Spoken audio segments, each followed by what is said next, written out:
Hi everybody, this is Victoria. Welcome back to another new episode of Discovering Art Together, and today we are going to talk about color weight from color harmony.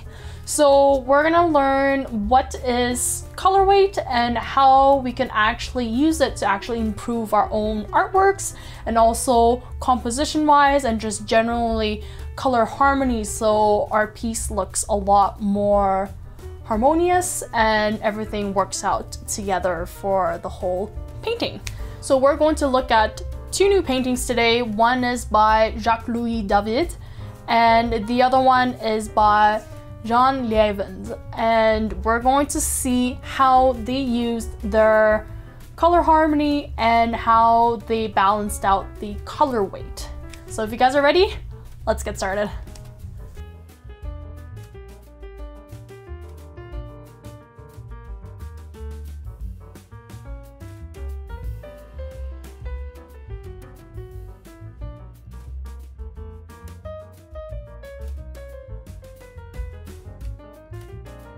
So I came upon this video by Joanna Kustra, and she is a photographer and retoucher for fashion and portraits. So we're going to take a look and kind of see what we can learn from her when she was talking about color weight and color harmony in her photography tutorial called Secrets of Color Grading on Photography. So what is color weight? So there are three main factors to determine what color weight is. The first is the size of the color, so how much this color actually takes up in this painting. The second is the saturation, so basically how intense the color it is and how more desaturated it is. And the third is brightness, so depending on how much shades or tints we add to it. So if we add more white, it will be more different shades of tints, and then if we add more black, it will be more different tones of shade. Now, in order to balance out a composition of colors in color harmony, we have three different ways of doing it. So it's either if we have, for example, we have the orange and the blue, so either both of them are the same intensity and also the same size, so 50-50%, or we can have more blue and less of the orange. So orange will probably do maybe a 30%, and then we got 70%, which is blue, but we're going to keep the same intensity in the orange, but we're going to either make the saturation a little bit lower for the blue to balance it out because we have a lot more blue in this piece. Or we can also even make the orange part even smaller, still keep the same intensity though, but we have a lot more blue. So we would have, for example, 20% of orange, and then the rest of the 80% is all blue, though we would not only bump down the saturation, we will also probably bump up and down the lightness for the blue side, so then that way it would balance everything out. Okay, so now that we know what color weight is, we are going to go ahead and kind of see what makes color harmony work out very well in certain pieces and why.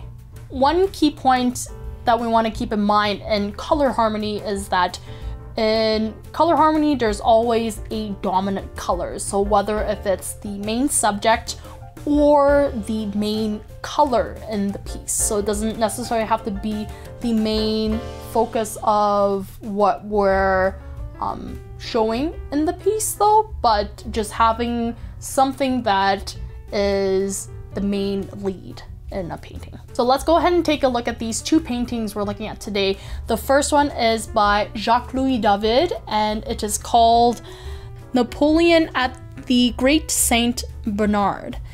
And the second painting that we're going to look at here is by Jan Lievens, and this one is called Boy in a Cape and Turban. Now with these two paintings here, I picked these two specifically because they have a good balance of color harmony, and then we can kind of see one that's a little bit a more sophisticated color palette, and then another one that's a little bit more simplified, so a little bit easier, so we have a comparison between the two. So let's go ahead and take a look at Jan Lievens' painting of Boy in a Cape and Turban.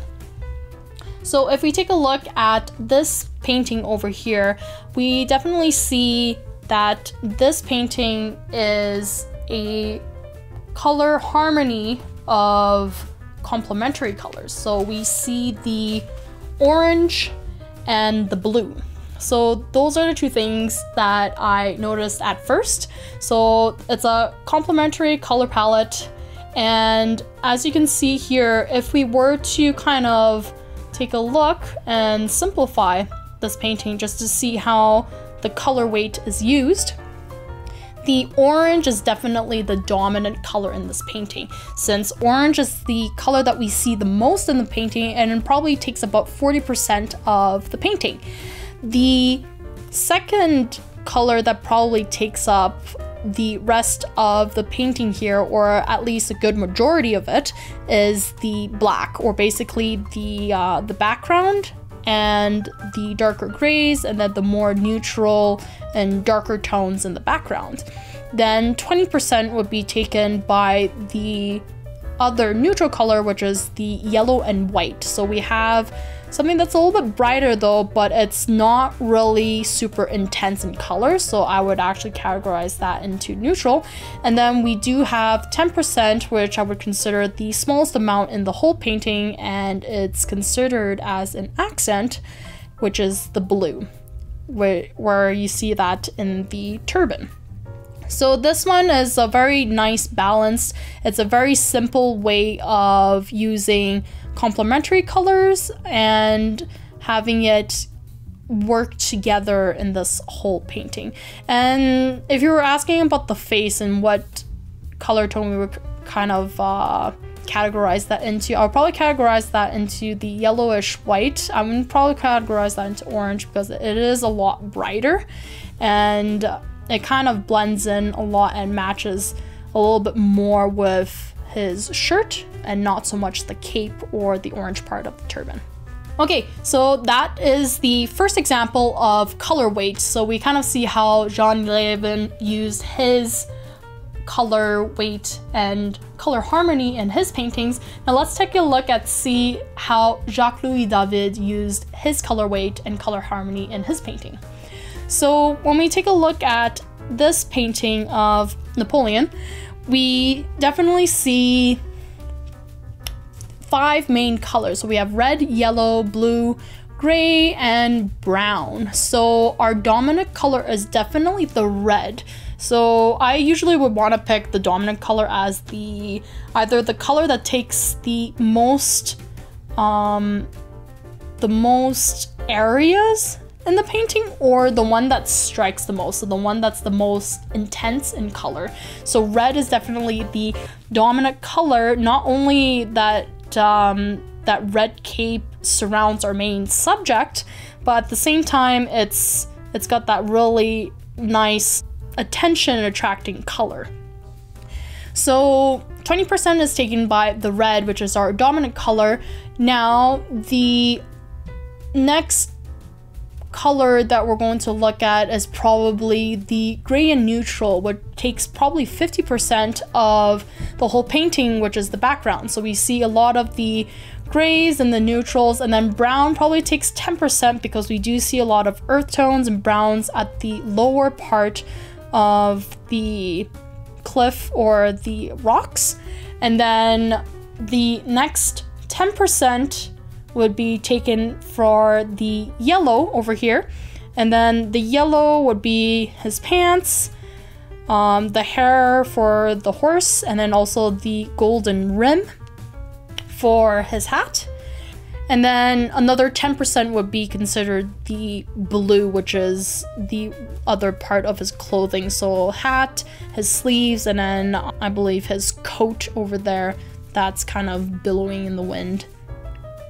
So that makes up majority of the color weight for this painting, and as you can see, we saw red, yellow, and blue. So this color harmony is more or less a primary color harmony. So that was a really interesting way of kind of balancing everything out, despite it having a lot of neutrals, so a lot of grays, a lot of blacks and whites. So it was a really nice harmony because red definitely is the one that's most intense between the yellow and the blue. If we were to have like a lot more yellow or a lot more blue, then it would also kind of tip over and it would be too many colors kind of shouting and screaming at us. So that wouldn't be too good. But yeah, so that's it for today. We learned about what color weight is and also how to use color weight in our color harmony and how to look and find the color weight and color harmony in paintings and also in pictures. So there's a lot of ways to actually compose a beautiful piece and kind of see what kind of color harmony you want to use, and then also how to balance out the weights so that some colors don't weigh others over on each other, because then it's going to be very, very chaotic.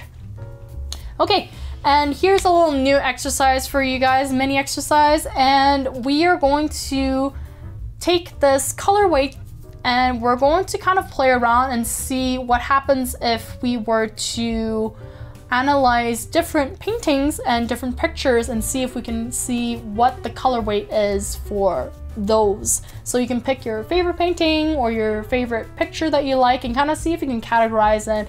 First, see if you can find what type of color harmony it is, and then the second is see the percentage of the color weight. So how much, for example, if there's like red, green, and blue in it, see how much of the red takes up in the painting, see how much of the blue takes up the painting, and then also see how much the green takes up the painting, and just kind of see how they work out, how the artist, how the photographer worked out their piece and created this really nice and harmonious new image or painting. Okay, and that is it for today. So we did a new discovery in color harmony, which is called color weight. And hopefully you guys learned something new in this brand new video and have fun trying out and experimenting. I would love to see what you guys discover in some of your favorite paintings or pictures. And feel free to comment down below in the description. I would love to share ideas and discoveries with you guys, and feel free to share your discoveries and ideas with me. So, okay, and that's it. So I shall see you guys again in the next video, and hopefully we'll learn something new in color theory or maybe color harmony, and there's so much more to discover. Okay, thanks again everybody. I better go now because I'm gonna lose my voice soon. I was sick last week, but still going, staying creative. Yeah. Okay, have a wonderful week. Take care. Bye. See you next episode.